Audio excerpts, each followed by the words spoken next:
Você já parou para pensar nas diferentes crenças dentro do cristianismo, muitas até opostas derivadas de um único livro? No caso, a Bíblia? Você já se questionou por que algumas pessoas chegam a conclusões tão diferentes, mesmo lendo o mesmo texto? Esta é uma questão importantíssima e uma das respostas para ela é que há muita gente que lê o texto bíblico fora de seu contexto. Assim, elas acabam fazendo o texto dizer o que ele nunca quis afirmar. Vejamos um exemplo disso no capítulo 2 do livro de Lamentações. O verso 6 é lido de duas formas dentro do cristianismo. Uns afirmam que ele é uma prova de que o sábado foi abolido por Deus, ao passo que outros declaram que o texto está valorizando a importância do sábado. Vejamos o texto em questão. Demoliu com violência o seu tabernáculo, como se fosse uma horta.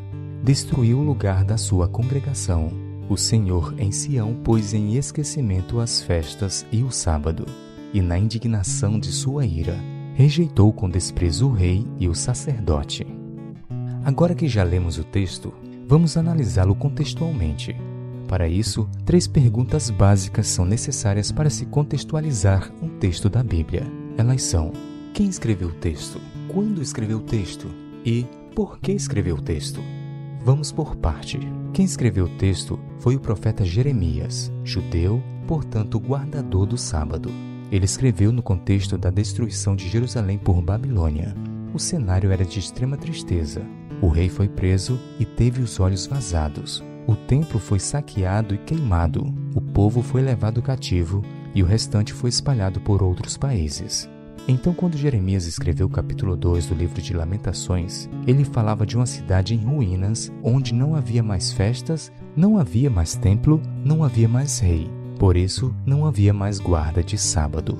Além disso, o texto está falando de várias coisas boas que o povo perdeu no contexto do cativeiro, inclusive a oportunidade de guardar o sábado.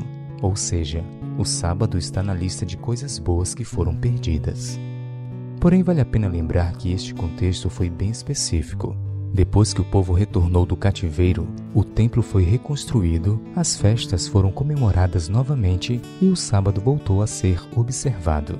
Desta forma, o contexto do livro de Lamentações não fala de uma mudança de lei em relação ao sábado, mas apenas descreve um momento de tristeza em Jerusalém, no qual não havia celebração religiosa no templo.